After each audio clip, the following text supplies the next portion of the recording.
요번에 쌍꺼풀 좀 하려고 하는데 전신 마취를 해야 하나? 어쨌든 무서우니까 무조건 재워달래야지. 그런데 내가 자는 동안 다른 의사가 와서 수술하면 어떡하지? 그래, 닥터진한테 한번 물어봐야겠다. 뭘 그렇게 걱정하세요? 닥터진이 있잖아요. 안녕하세요. 미용 성형에 대한 올바른 인식과 유익한 정보 드리는 닥터진입니다. 마치 바늘과 실처럼 수술 시에 꼭 필요한 것이 바로 마취인데요. 유튜브에 보면 마취에 관한 많은 영상들이 있기는 하지만 마취 방법엔 어떤 방법들이 있어요. 우리 병원에 마취과 전문의 선생님 계셔서 안전해요. 뭐 이런 영상들은 많은데 이 마취와 관련해서 여러분들한테 진짜로 영혼에 와닿는 필요한 얘기를 해주는 영상은 많지 않은 것 같아서 오늘도 어디서도 들을 수 없는 닥터진만의 미용 성형 마취 이야기 지금 시작합니다. 미용 성형 수술을 생각하고 계신 분이라면 당연히 알고 계셔야 할 중요한 내용들이니까 구독, 좋아요, 알림 설정하시고 도대체 이 마취랑 나랑 무슨 상관이 있는 건지 끝까지 봐주세요. 모든 수술에는 다 국소 마취를 시행하게 되어 있는데요. 이 국소 마취는 당연히 수술할 때 아프지 않도록 하기 위한 목적도 있지만 혈관 수축제를 함께 주사해서 수술 부위의 출혈을 줄여주기 위한 것도 이 국소 마취의 아주 중요한 목적이에요. 그래서 수술이 끝나고 나서 이 마취 효과가 사라질 때쯤부터는 혈관이 다시 확장이 되면서 멍이 들고 출혈이 될 가능성이 많기 때문에 수술 당일과 적어도 다음 날까지는 너무 과도한 행동은 삼가하셔야 돼요. 간혹 수술 끝나고 놀러 간다고 하시거나 중요한 약속 있다고 하시는 분도 계시는데 에이, 큰일 나요, 큰일 나. 아무리 작은 수술이라도 이건 미용실에서 머리 하는 게 아니에요. 수술이에요, 수술. 그래서 수술하신 당일날은 무조건 안정을 취하셔야 돼요. 주로 자세를 바꿀 때 혈압이 오르락내리락 하면서 출혈이 될 수 있기 때문에 누웠다가 앉을 때, 앉았다가 일어설 때 급하게 움직이게 되면 이때 혈압이 급상승하면서 수술 부위에 출혈이 나타날 수 있어요. 적어도 수술 다음 날까지는 냉찜질을 하시면서 충분히 휴식을 취하시길 바래요. 자, 그런데 여러분 치과 가셔서 마취해 보신 분들은 아시겠지만 이 국소 마취가 좀 아파요. 장난하나? 그래서 수술도 수술이지만 이 국소 마취에 대한 두려움도 큰 게 사실이죠. 누구나 주사바늘 좋아하는 사람 없잖아요. 그건 닥터진도 마찬가지예요. 그래서 전신 마취나 수면 마취를 생각하시는 분들이 있는데요.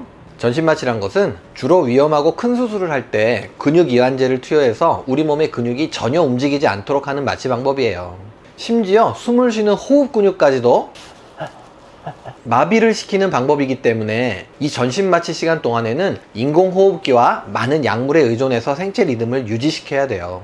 이 전신 마취는 마취과 전문의 선생님들이 주로 하시는데 우리나라 마취과 선생님들은 세계적으로도 아주 실력이 좋은 분들이시기 때문에 마취 자체로 인한 사고는 그다지 많지 않아요. 하지만 전신 마취를 필요로 하는 수술들이 환자가 미동도 하지 않아야 할 만큼 대부분 좀 위험하고 큰 수술이어서 마취의 깊이가 깊어야 하고 인위적으로 생체 리듬을 조절해야 하기 때문에 많은 약물을 사용해야 되는데요. 이때 간혹 약물에 대한 과민 반응 등으로 문제가 생기는 경우가 있을 수 있어요. 이건 미리 알 수가 없대요. 물론 미용 성형 수술 하시는 분들이 대체로 건강상 큰 문제가 있는 분들이 많지 않으시긴 하지만 전신 마취를 하기 전에 이런저런 충분한 검사가 필요할 만큼 많은 주의가 필요한 마취 방법이에요. 저와 친한 마취과 선생님들 말씀을 들어보면 전신 마취 기간 동안에는 어떤 일도 일어날 수 있기 때문에 항상 긴장해야 한다고도 하시더라고요. 그래서 전신 마취는 단순히 두려움을 없애기 위한 목적으로 하기에는 우리 몸에 부담도 많이 갈 뿐더러 적절하지 않은 마취 방법이에요. 미용 성형 수술에서는 안면 윤곽이나 자가 늑연골 채취를 할 때 주로 이 전신 마취가 필요하죠. 일반적인 미용 성형 수술에 많이 사용되는 마취 방법은 바로 수면 마취예요. 이 수면 마취는 여러분들 많이 들어보셨겠지만 포퍼를 사용하는 지속적인 수면 마취와 미다졸람, 케타민 등을 사용하는 단기 수면 마취가 있어요. 포폴은 의식이 없이 마치 잠을 자는 것과 같은 상태를 지속적으로 유지시켜주는 마취약인데요. 전신 마취와는 다르게 호흡도 스스로 할 수 있고 혈압, 맥박 등 생체 리듬도 스스로 조절할 수 있지만 조금만 약물이 과다 투여되면 급작스럽게 숨을 안 쉬게 돼서 산소 분압이 낮아지는 다소 위험한 상황도 발생할 수 있고요.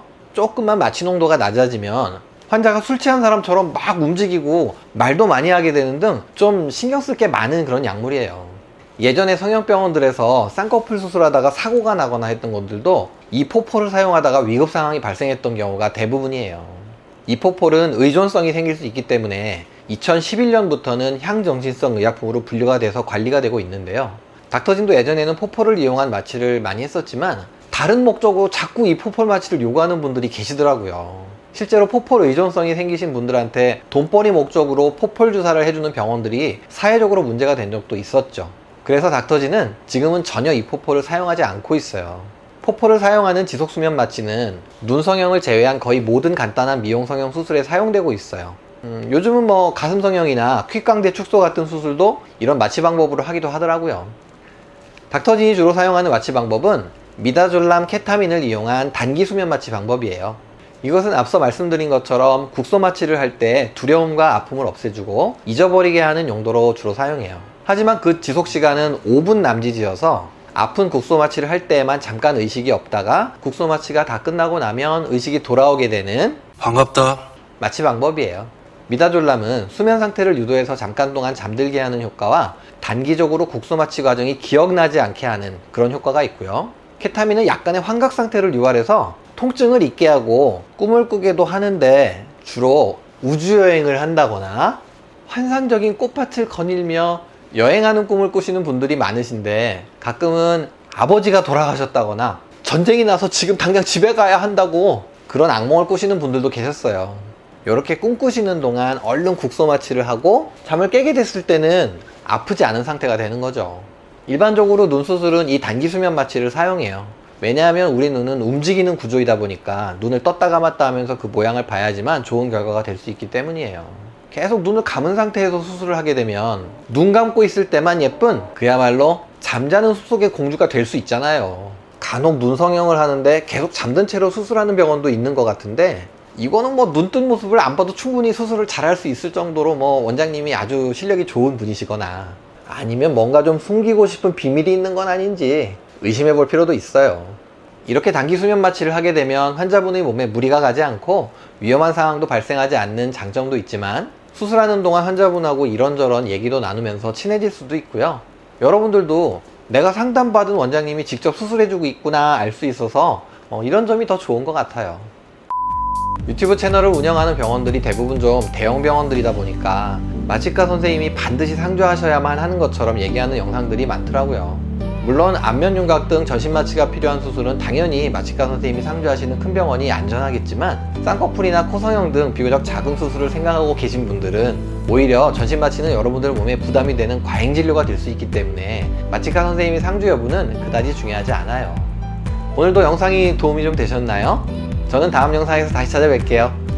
그럼 안녕.